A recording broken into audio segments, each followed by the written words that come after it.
से भी आप जुड़ सकते हैं। और यदि आप चैनल पर नए हैं तो चैनल को सब्सक्राइब कर लीजिए, साथ ही बेल आइकन दबाना बिल्कुल मत भूलिएगा, ताकि आप लोगों को हमारे सभी वीडियो की नोटिफिकेशन सबसे पहले मिल सके।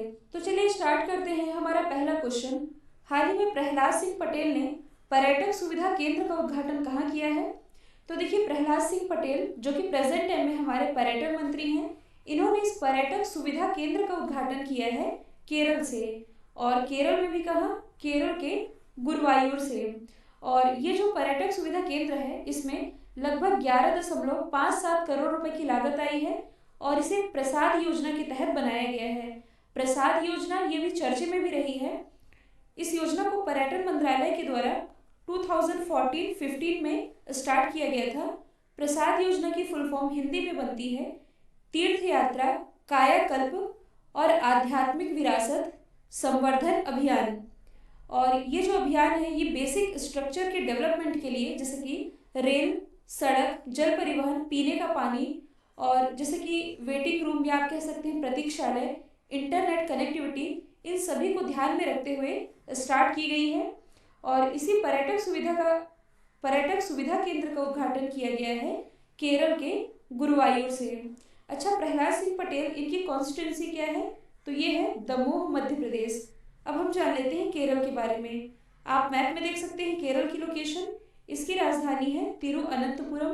तिरुअनंतपुरम में भारत का पहला स्पेस टेक पार्क ओपन किया गया है।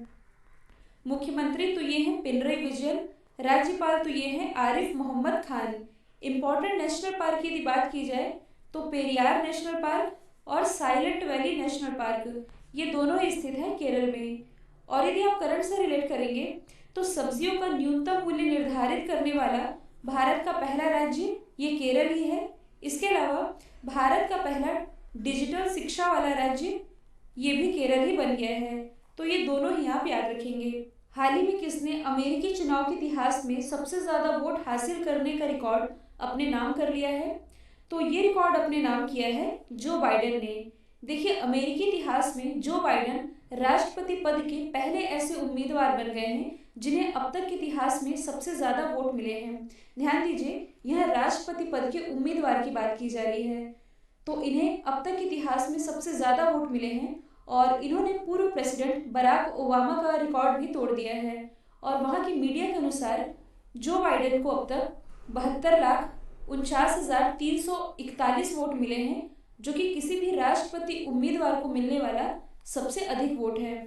तो अब हम जान लेते हैं अमेरिका के बारे में। ये है नॉर्थ अमेरिका, ये है साउथ अमेरिका। यदि हम बात करें अमेरिका की तो कैपिटल है वॉशिंगटन डीसी। वॉशिंगटन डीसी में हेडक्वार्टर स्थित है international monetary fund, world bank और अमेरिका की स्पेस एजेंसी नासा का। यहाँ की करेंसी है यूएस डॉलर। प्रेसिडेंट है डोनाल्ड ट्रंप, जिन्हें 2021 के नोबेल पीस प्राइज के लिए नॉमिनेट किया गया है। भारत और यूएस के बीच 3 एक्सरसाइज होती है, युद्धाभ्यास, वज्र प्रहार और कोप इंडिया। इसके अलावा स्पेस कमांड लॉन्च करने वाला विश्व का पहला देश ये यूएस ही है। और विश्व के पहले स्पेस कमांड का नाम क्या है? ये है स्पेस कॉम। हाल ही में कौन सा देश पेरिस जलवायु समझौते से आधिकारिक रूप से बाहर हो गया है? तो इससे आधिकारिक रूप से बाहर हो गया है यूएसए। इसके बारे में अभी हमने डिस्कस किया है, यहाँ से इम्पॉर्टेंट है पेरिस जलवायु समझौता ये है क्या और कब हुआ था? तो ये हुआ था 2015 में, जब COP21 का आयोजन किया गया था। जैसे कि इस साल क्या आयोजित किया गया? COP25, जो कि आयोजित किया गया स्पेन के मैड्रिड में। वैसे ही जो COP21 था ये आयोजित किया गया था 2015 में, जहां पेरिस जलवायु समझौता सामने आया था। ये एक पर्यावरणीय समझौता है जिसे जलवायु परिवर्तन यानी कि क्लाइमेट चेंजेस और उसके नकारात्मक प्रभाव से निपटने के लिए 2015 में लगभग प्रत्येक देश के द्वारा अपनाया गया था। और इस समझौते का उद्देश्य ग्लोबल ग्रीन हाउस गैस के उत्सर्जन को काफ़ी हद तक कम करना है। तो ये तो है पेरिस जलवायु समझौते के बेसिक पॉइंट। और इसी से आधिकारिक रूप से बाहर हो गया है यूएसए, और यूएसए इससे अलग होने वाला एकमात्र देश बन गया है। अब देखिए, यहाँ पास किसी संगठन से बात होने की बात की जा रही है तो आप अदर ऑप्शन को रिलेट कर सकते हैं। यदि हम बात करें कतर की, तो देखिए जनवरी 2019 में ही यानी कि पिछले वर्ष जो कतर है ये ओपेक से बाहर हो चुका है, यानी कि इसने ओपेक की सदस्यता छोड़ दी है। ओपेक की फुल फॉर्म बनती है Organisation of Petroleum Exporting Countries. यदि हम बात करें ब्रिटेन की तो ब्रेग्जिट ये लास्ट ईयर चर्चे में रहा है। तो यूरोपीय यूनियन से अलग होने वाला पहला देश ये ब्रिटेन बना है। इसके बाद जनवरी 2019 की ही न्यूज़ है, जो इजराइल है और यूएसए है, इन दोनों ने ही यूनेस्को की सदस्यता छोड़ दी है। यहाँ हम बात कर रहे हैं यूएसए की, तो अभी हाल ही में जो यूएसए है इसने WHO यानी कि वर्ल्ड हेल्थ ऑर्गेनाइजेशन की सदस्यता भी छोड़ी है। नेक्स्ट है तमिलनाडु सरकार ने ई वाहनों पर कितने प्रतिशत कर में छूट दी है। तो देखिए कुछ दिन पहले मैंने आप लोगों को बताया था, जो दिल्ली गवर्नमेंट है इसने भी हाल ही में ई वाहन को रोड टैक्स से छूट दी है। और अब ये न्यूज़ आ रही है कि जो तमिलनाडु सरकार है इसने ई वाहनों को 100% कर में छूट दे दी है। अब इसका पर्पस क्या है, तो देखिए बेसिकली ये पॉल्यूशन यानी कि प्रदूषण से निपटने के लिए एक कदम है। यदि ई वाहनों को टैक्स फ्री किया जाएगा तो ज़्यादा से ज़्यादा लोग इलेक्ट्रॉनिक वाहन खरीदेंगे। अब ज़्यादा से ज़्यादा लोग इलेक्ट्रॉनिक वाहन खरीदेंगे तो इससे प्रदूषण भी कम होगा, और इसी पर्पज से ई वाहनों को 100% छूट दे दी है तमिलनाडु गवर्नमेंट ने। अब यदि हम बात करें तमिलनाडु की तो इसकी कैपिटल है चेन्नई। मुख्यमंत्री है एडापट्टी के पलानीस्वामी, जिन्हें कुछ समय पहले ही पॉल हैरिस फेलो सम्मान से सम्मानित किया गया है। राज्यपाल तो ये हैं बनवारी लाल पुरोहित। अभी हाल ही में जो गुड गवर्नेंस इंडेक्स जारी किया गया इसे टॉप किया था तमिलनाडु ने ही। इसके अलावा बाजार कर्ज के मामले में जो राज्य टॉप पर है ये भी तमिलनाडु ही है। और यदि आप करंट से रिलेट करेंगे तो प्रधानमंत्री मुद्रा योजना के अंतर्गत महिलाओं को ऋण देने के मामले में नंबर 1 राज्य ये भी तमिलनाडु ही है। हाल ही में राफेल डिलीवरी के दूसरे बैच में भारत को कितने राफेल जेट मिले हैं।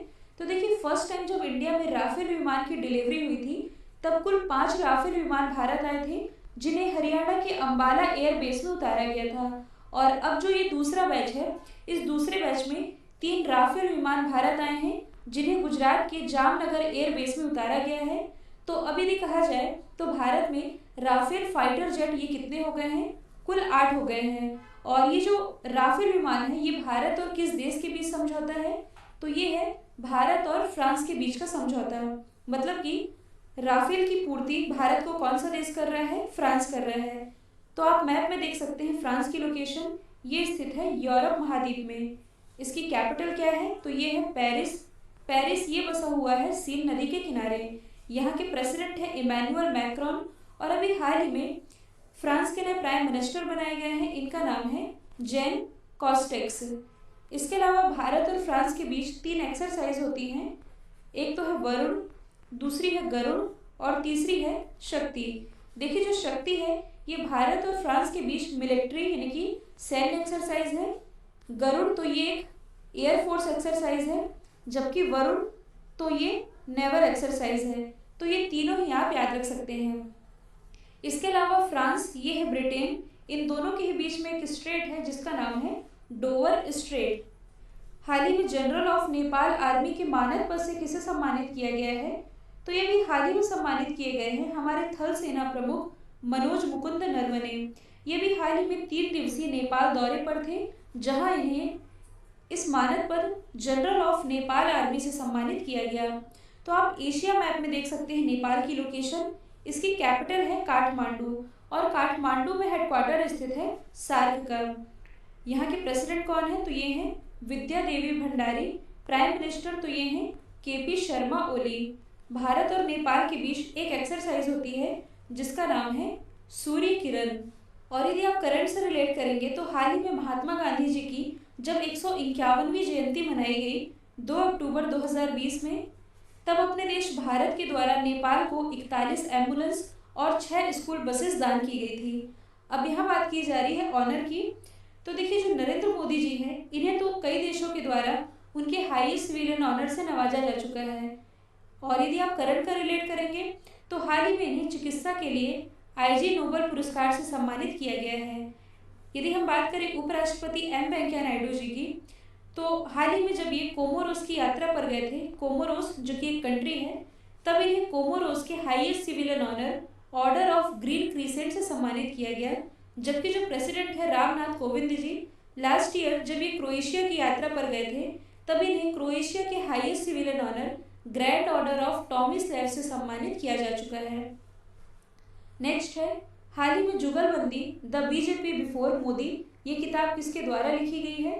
तो ये किताब लिखी गई है विनय सीतापति के द्वारा, जिसे अभी हाल ही में यानी कि इसी महीने लॉन्च किया जाएगा। और इस किताब में भारतीय जनता पार्टी के संस्थापक नेताओं और बीजेपी से ही रिलेटेड सारी बातें बताई गई हैं, लिखा गया है विनय सीतापति के द्वारा। यदि हम बाकी ऑप्शन को डिस्कस करें जो कि बुक्स एंड ऑथर से ही रिलेटेड है, तो हाल ही में एन.के. सिंह के द्वारा एक आत्मकथा लिखी गई है जिसका नाम है पावर ऑफ पोर्ट्रेट्स। यदि हम बात करें शशि थरूर की, तो हाल ही में इनके द्वारा एक किताब लिखी गई है जिसका नाम है द बैटल ऑफ बिलोंगिंग्स। पद्म पाणी बोरा, इनके द्वारा जो किताब लिखी गई है इसका नाम है discovering the heritage of Assam, और इस किताब को केंद्रीय मंत्री जितेंद्र सिंह के द्वारा लॉन्च किया गया है।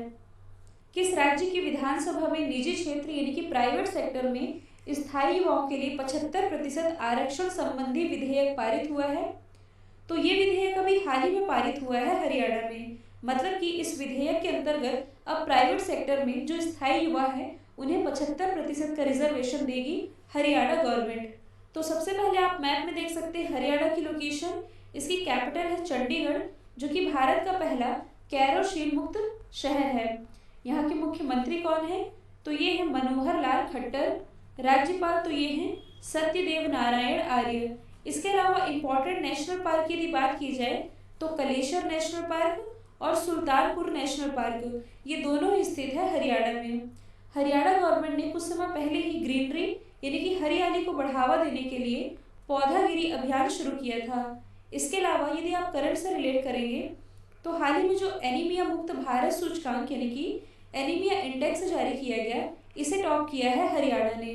और 2 दिन पहले मैंने आप लोगों को बताया था, हाल ही में चीनी पटाखों के आयात या बिक्री को दंडनीय अपराध ये घोषित किया गया है हरियाणा गवर्नमेंट के ही द्वारा।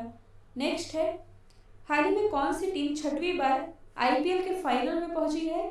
तो देखिए 6वीं बार ये फाइनल में पहुंच गई है मुंबई इंडियंस। अभी हाल ही में जो मुंबई इंडियंस है इसने दिल्ली कैपिटल को हराया है और दिल्ली कैपिटल को हराते हुए ये 6वीं बार फाइनल में पहुंच गई है। तो यहाँ से इम्पॉर्टेंट है आईपीएल यानी कि इंडियन प्रीमियर लीग। इसकी शुरुआत हुई थी 2008 से, मतलब कि 2008 में इसका फर्स्ट एडिशन खेला गया था और इस साल इसका 13वां एडिशन खेला गया है। और कहाँ खेला गया है? यूएई में। यदि आपसे पूछा जाए कि आईपीएल की सबसे सफल टीम कौन सी है, तो ये मुंबई इंडियंस ही है। इसके नाम कुल 4 खिताब हैं। आईपीएल में सबसे ज़्यादा रन बनाने वाले खिलाड़ी ये हैं विराट कोहली और सबसे ज़्यादा विकेट लेने वाले खिलाड़ी ये हैं लसिथ मलिंगा, जो कि बिलोंग करते हैं श्रीलंका से। अच्छा, इस साल जो आईपीएल हुआ है, इस बार के आईपीएल के सबसे महंगे खिलाड़ी कौन थे? तो ये थे पैट कमिंस। लगभग 15.5 करोड़ की इनकी बोली लगी थी, जो कि कोलकाता नाइट राइडर्स के लिए खेल रहे थे। आप और क्या रिलेट कर सकते हैं? तो देखिए आईपीएल के लिए खेलने वाले पहले अमेरिकी खिलाड़ी ये बने हैं अली खान। तो ये सारी चीज़ें आप याद रख सकते हैं। नेक्स्ट है, राजस्थान के बाद पटाखों पर प्रतिबंध लगाने वाला दूसरा राज्य या केंद्र शासित प्रदेश कौन बना है? तो ये भी हाल ही में बन गया है दिल्ली। देखिए कुछ समय पहले ही जो राजस्थान गवर्नमेंट है इसने कोरोना वायरस के बढ़ते प्रकोप को देखते हुए पटाखों और आतिशबाजी पर प्रतिबंध लगाया था। और अब जो दिल्ली है इसने भी ऐसा फैसला कर लिया है। इस क्वेश्चन में आप कंफ्यूज नहीं होइएगा, क्योंकि क्वेश्चन नंबर 8 में मैंने आप लोगों को बताया है कि चीनी पटाखों के आयात या बिक्री को दंडनीय अपराध ये तो घोषित किया गया है हरियाणा गवर्नमेंट के द्वारा, लेकिन पटाखों और आतिशबाजी को बैन करने वाला पहला राज्य राजस्थान बना है और अभी जो यूटी है ये बन गया है दिल्ली। तो आप मैप में देख सकते हैं दिल्ली की लोकेशन। दिल्ली ये किस नदी के किनारे बसी हुई है? यमुना नदी के किनारे। और दिल्ली भारत की राजधानी कब बना था? प्रस्तावित हुआ था 1911 में और बना था 1912 में। यहाँ के मुख्यमंत्री कौन है? अरविंद केजरीवाल। उपराज्यपाल तो ये है अनिल बैजल। इसके अलावा भारत का पहला प्लाज्मा बैंक ये दिल्ली में स्थापित किया गया है। इसके अलावा भारत का पहला ई वाहन चार्जिंग प्लाजा, इसकी भी शुरुआत की गई है दिल्ली में ही। भारत का पहला वॉर मेमोरियल ये भी दिल्ली में स्थित है। आप और क्या रिलेट कर सकते हैं? तो देखिए, हाल ही में कोरोना के लिए 5T प्लान और ऑपरेशन सील्ड, इन दोनों की ही शुरुआत की थी दिल्ली गवर्नमेंट ने। और अभी हाल ही में घर घर राशन योजना की शुरुआत ये भी दिल्ली गवर्नमेंट के द्वारा ही की गई है। तो ये सभी चीज़ें आप याद रखेंगे। कल मैंने आप लोगों से पूछा था, हाल ही में किस राज्य सरकार ने चीनी पटाखों के आयात या बिक्री को दंडनीय अपराध घोषित किया है? तो इसका राइट आंसर था हरियाणा। अब आप लोगों के लिए आज का सवाल है, दुनिया की सबसे बड़ी गुलाबी हीरे की खदान जिसका नाम है अरगल खदान, इसने 40 साल के बिजनेस के बाद अपना बिजनेस बंद करने की घोषणा की है। तो सवाल ये है कि ये जो खदान है ये किस देश में स्थित है? तो इसका जो भी आंसर है कमेंट बॉक्स में बताइएगा। वीडियो यदि पसंद आया है तो एक लाइक कीजिए, साथ ही एटलीस्ट एक स्टडी रिलेटेड ग्रुप में शेयर करना बिल्कुल मत भूलिएगा। तो आज के लिए इतना ही। Thank you so much.